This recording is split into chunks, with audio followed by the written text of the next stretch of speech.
एक किसान बहुत परेशान था। उसे अपने खेतों को सींचने के लिए पानी की जरूरत थी। इसलिए वह कई दिनों से अपनी जमीन के आसपास किसी कुएं की तलाश कर रहा था। इसी तलाश में वह घूम ही रहा था कि अचानक उसे एक कुआं दिखा। यह कुआं उसके खेतों से बहुत नजदीक था। इसलिए किसान बहुत खुश हुआ।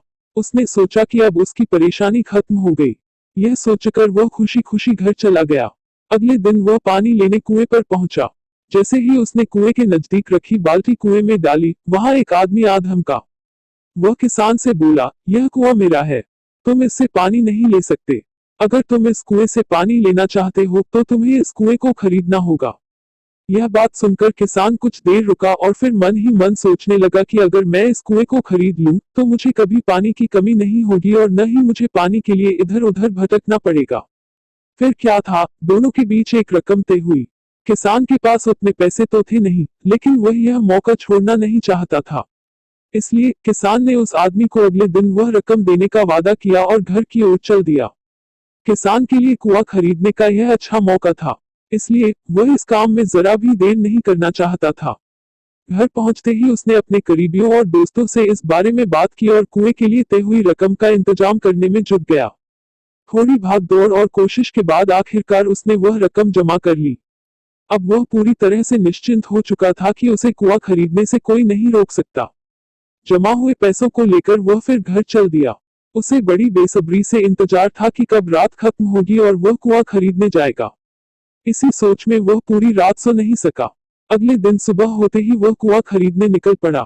उस आदमी के घर पहुंच किसान ने उसके हाथ पर पैसे रखे और कुएं को खरीद लिया। अब तो कुआं किसान का हो गया था, तो फिर उसने पानी निकालने में देर नहीं की। जैसे ही किसान ने कुएं से पानी निकालने के लिए बाल्टी उठाई, उस आदमी ने फिर बोला, ठहरो, तुम इस कुएं से पानी नहीं निकाल सकते हो। मैंने तुम्हें कुआं बेचा है, कुएं का पानी अभी भी मेरा है। किसान मायूस हो गया और न्याय के लिए राजा के दरबार में शिकायत करने पहुंच गया। मालूम है उस राजा का नाम क्या था? राजा अकबर। राजा अकबर ने उस किसान की पूरी कहानी सुनी और फिर उस आदमी को दरबार में बुलाया जिसने वह कुआं बेचा था। राजा का फरमान सुनते ही वह आदमी भागा भागा दरबार में हाजिर हो गया। राजा ने उससे पूछा, जब तुमने इस किसान को अपना कुआं बेच दिया तो फिर इसे पानी क्यों नहीं लेने दे रहे हो? आदमी बोला, महाराज, मैंने इसे केवल कुआं बेचा था, पानी नहीं। यह बात सुनकर राजा भी सोच में पड़ गए। उन्होंने कहा कि बात तो यह पते की कह रहा है, कुआं बेचा है, पानी तो नहीं। काफी देर सोचने के बाद जब इस समस्या को सुलझाने में वह नाकाम हो गए तो उन्होंने बीरबल को बुलाया। बीरबल बहुत ही बुद्धिमान था। इसलिए राजा अकबर किसी भी मामले पर फैसला लेने से पहले उसकी राय जरूर लेते थे। बीरबल ने एक बार फिर दोनों से उनकी समस्या पूछी। पूरी बात जानने के बाद बीरबल ने उस आदमी से कहा, ठीक है, तुमने कुआं बेचा, पानी नहीं।